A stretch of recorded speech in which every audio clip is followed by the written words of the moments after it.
The gospel lesson we just heard takes place almost exactly at the midpoint of Jesus' ministry. He and his disciples have been moving tirelessly around the hills and valleys of Galilee, teaching and healing and calling people to join this new movement. The crowds have been huge and the energy high. So he decides to pause, and he takes his 3 closest disciples up on a mountain to pray and to take stock of what's going on in their ministry. And there the disciples experience this staggering, visionary moment as they see Jesus' face radiantly glowing, and they hear a voice from heaven coming down and speaking to them. Well, in a way, today we are those disciples. And this annual meeting day is our chance, roughly halfway through this year's journey, to pause for a few moments, like a mountaintop moment of gazing around to see where we are in our year. I can't promise you a visionary experience or a voice coming down out of the sky, but I can assure you that Christ is here with us in this service, in this morning, and that he will feed us with his life and his presence. And that we'll have a chance today to look at our life together, at where we are as disciples here in Copley Square. One thing certain about our life this year is that it has been full, intense, stretching, challenging. So many programs and events, so many times on the mountaintop, sometimes too down in the valley. The fullness and intensity of all this has had me asking, what is it that's at the core of everything we're doing? What's the essence of our life together? What pulls us back again and again? What is God trying to show us and teach us? I remember a few years ago walking into a school in one of the poorest parts of Washington, D.C., and seeing a sign you couldn't miss in the entrance hall that said, "The main thing is to let the main thing be the main thing." It sounds like an old management line from somewhere, but it strikes me as having the right instinct for a bustling, creative church such as ours. Well, more and more, I've come to believe that the word Jesus and his disciples and friends heard on that mountaintop in our gospel today is really at the center of it all and really is the main thing. Do you remember the voice coming down out of the heavens saying, "This is my Son, the beloved. With him I am well pleased." The word is beloved. Belovedness is, in fact, I believe, the essential message of Christian faith, the simplest and in many ways the wildest assertion of all, that for reasons we can't begin to fathom, every one of us is utterly beloved by the heart of reality. Many Christians grew up hearing that the deepest truth of their life was original sin, our rebellion against God. But the heart of everything Jesus said and did was this notion of original blessing, not original sin, a belovedness that belongs to us all. Spiritual writer Henry Nouwen once wrote a little book called The Life of the Beloved. Nouwen had befriended a secular journalist. They become very close friends, and his friend Fred was continually frustrated because he just didn't get what all this religious talk was all about. And so over some months and then years, he pressed Nouwen to write a book in plain language to explain the spiritual life in terms that people on the street who've never stepped inside a church could begin to understand. Skip the extras, Fred said. Just write it down plain. Nouwen writes that he took a whole year to find his way to what he believed would be the absolute essence of this faith. Gradually, he said, the single word emerged that he believed came closest to saying it all. It was the word beloved. He wrote to his friend Fred, "Our many conversations led me to the inner conviction that the words 'you are my beloved' reveal the most intimate truth about us as human beings. So all I want to say to you is, you are beloved.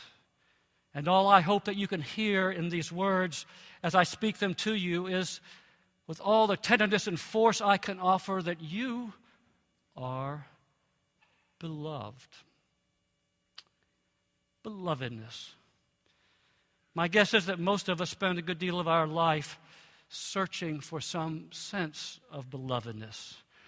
Therapist friends tell me that the search for belovedness is at the bottom of most of our human struggles, when we strive and succeed and when we fall flat on our faces. The reality is that we all are beloved, but we so often have a hard time believing or trusting it.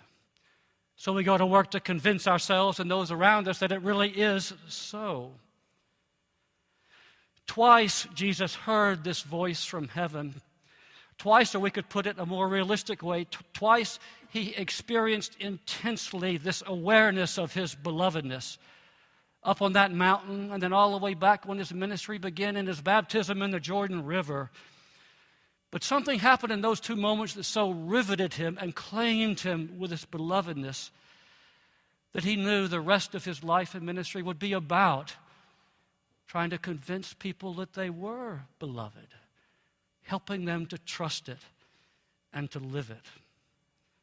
And part of Jesus' ministry so clearly, too, was as he ministered to the hungry and the poor and the ill, that they, too, were beloved, and the inner word rolling through his heart and mind, he wanted to be in ours as well. The ones we meet, the ones we see, the ones who struggle, as we encounter them, you are beloved.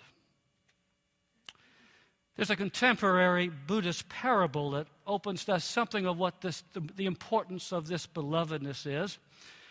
One day, as the story goes, the Buddha, badly overweight, sat under a tree, and a handsome young soldier came along, looked at him, and said, "You look like a pig."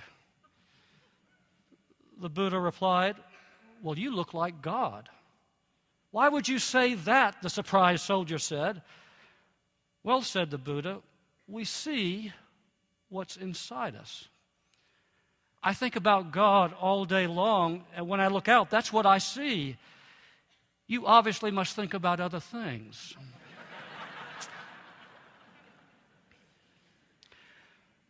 What we see outside is profoundly shaped by what we carry inside. Because Jesus had lived moment by moment with this deep sense of God's belovedness, when he looked out at the world around him, that's what he saw. Everyone radiant with God's light. The whole world was beloved.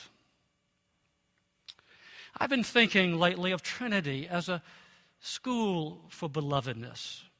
It's one thing to be told you're beloved. It's even another thing to catch a thrilling sense of it now and then. It's yet another thing to grow in trusting that that's really who we are and really who everyone around us is. I know of people in my life and in this congregation who embody belovedness to me. Their calm centeredness, their care shows me that they know that they are beloved. And the way they respond to those around them shows that they're seeing the belovedness everywhere. I believe that everything we do as a church is meant to communicate this belovedness. It's the main thing. In the ways we welcome visitors and new members into our life, in the ways we trace the story of God's belovedness in the year of the Bible. In inquirers class and confirmation class, we're helping new explorers see the belovedness. When we walk up to the communion rail with an anthem soaring in the air that captures us and gathers us in, we sense the belovedness all around us. when youth mentors hang out with questioning teens, when pilgrims travel to faraway lands, when our prayer ministers hold up the sick and struggling, when church school teachers pour their love out on these youngsters. It's belovedness we're honoring, belovedness we're passing on. Belovedness is meant to be at the heart of our community, and sometimes that sense of belovedness gets tested. Sometimes belovedness means honest conversation, disagreement, careful listening. It means learning new, sometimes hard things about ourselves. But claiming the belovedness in the midst of the tough moments is also God's gift. We're a school for belovedness, but we're more too.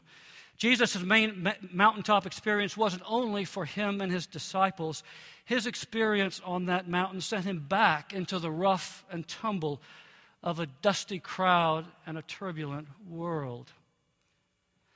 There was a turning point in the life of the great monk Thomas Merton, who entered the monastery so that he could focus totally on God's love. But after some good number of years there in this silent monastic life, he had his own transfiguration experience. And it happened in, of all places, downtown Louisville, Kentucky, as one day he was running errands busily along the way, and then he paused at a street corner. And this is how he describes it in his journal. In Louisville, at the corner of 4th and Walnut, in the center of the shopping district, I was suddenly overwhelmed with the realization that I loved all those people and that they were mine and I theirs, that we could not be alien to one another even though we were total strangers. It was like waking from a dream of separateness to take your place as a member of the human race. If only everybody could realize this, he says. There is no way of telling people that they are all walking about, shining like the sun. It was belovedness Merton experienced, the holiness of every creature, all of them shining like the sun. And he saw that there could be no full aliveness for any of us until there is full aliveness for everyone. Here at Trinity, we are more and more focusing on the belovedness that we can know and connect with in the community beyond us. The belovedness of the children of our city who live in daily fear of guns and gangs. And we're mobilizing our community, both our parish and the Trinity Boston Foundation, to sustain our commitments for the long haul. Our response to violence, our growing ties to the Dever McCormick School, our ministries with the homeless and the hungry, our renewed work with the Greater Boston Interfaith Organization, making this an interfaith work. Belovedness is the gift buried in us that the church is here week by week to help us remember and recover. It all starts with us in Copley Square, discovering belovedness for ourselves as we support a friend or stay with somebody through a dark time, as we learn how to stay in the silence of prayer long enough to hear God say that word to us, as we read the books that can help us deepen our journey, as we break the bread and share the wine. We are hearing God say, "You are my beloved." One of the finest writers of the last few decades, Raymond Carver, lived a hard life of alcoholism. But near the end of his life, he found someone who loved him completely and helped him get well. And he pulled his life together only to die soon after of cancer. Just before he died, he wrote a poem that goes like this. And did you get what you wanted from this life, even so? I did. And what did you want? To call myself beloved, to feel myself beloved on the earth. Belovedness. It's our greatest longing. It's our deepest truth. It's the main thing.